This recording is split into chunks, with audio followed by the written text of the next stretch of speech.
Donc maintenant que vous avez réalisé le bilan intermédiaire sur les fonctions et solutions techniques à l'aide de Taxiléo, hein, donc on va revenir au projet qu'on a commencé il y a quelques semaines, c'est-à-dire le système de prévention de panne de gaz.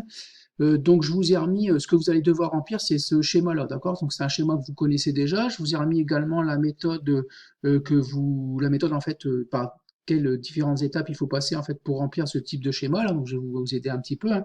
Donc c'est un schéma que vous trouverez en téléchargement en cliquant sur l'image qui est juste en dessous de cette vidéo là, hein. Donc juste vous cliquez sur l'image, elle va s'ouvrir, le schéma va s'ouvrir dans un nouvel onglet au format PDF. Vous l'imprimez ou tout simplement si vous n'avez pas d'imprimante, vous le recopiez. Donc en fait, je vais vous aider un petit peu. Donc je vous rappelle que l'objet technique, c'est un système de prévention de panne de gaz, d'accord? Que sa fonction d'usage, c'est-à-dire à quoi sert cet objet technique, c'est qu'il doit signaler le taux de remplissage de la bouteille de gaz à l'utilisateur. Donc ça, c'est bien pour la fonction d'usage. Alors là où vous allez devoir faire preuve d'imagination, c'est que vous allez devoir chercher et trouver les fonctions techniques. D'accord? Donc, de cet objet. Donc, en gros, que doit faire l'objet technique pour assurer sa fonction d'usage? Donc, en gros, que doit faire l'objet technique pour signaler le taux de remplissage de la bouteille de gaz à l'utilisateur? D'accord? Donc, il faut d'abord trouver les trois fonctions techniques ici. Donc, enfin, les trois. Moi, j'en ai trouvé trois. Vous en trouverez peut-être quatre ou peut-être cinq, j'en sais rien. Mais moi, pour l'instant, j'en ai trouvé trois. D'accord? Donc, je vous les donne pas.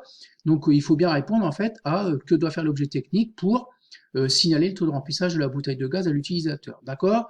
Donc vous pouvez vous inspirer des exercices que vous avez précédemment fait un peu plus haut dans la page, hein. Donc je vous avais donné différents types de fonctions techniques et d'objets en fait. Vous pouvez vous en inspirer pour trouver les fonctions techniques du système de prévention de panne de gaz. D'accord? Donc une fois que vous avez trouvé les fonctions techniques, il va falloir trouver les solutions techniques. Donc, c'est-à-dire avec quels composants, quelles pièces peut-on réaliser les fonctions techniques. Donc, en gros, quand vous aurez mis les fonctions techniques ici, vous imaginez en fait comment on va les réaliser. D'accord? Donc, comment, avec quelles pièces, quels composants, qu'est-ce qu'on va mettre en fait sur l'objet pour réaliser telle ou telle fonction technique. D'accord? Donc là, pareil, hein, vous pouvez mettre plein d'exemples, peu importe, on fera le tri plus tard en fonction de ce qu'on a mis dans le cahier des charges précédemment. D'accord? Donc en gros, ce que vous devez faire, vous, c'est recopier ou imprimer ce schéma-là et remplir les fonctions techniques et les solutions techniques tout seul au crayon de bois, si vous voulez, et on corrigera tout ça ensemble. D'accord? Donc ça, c'est bon, objet technique, c'est bon, fonction d'usage, c'est bon. À vous de trouver maintenant les fonctions et les solutions techniques. Donc voilà pour le travail à réaliser sur le projet du système de prévention de panne de gaz.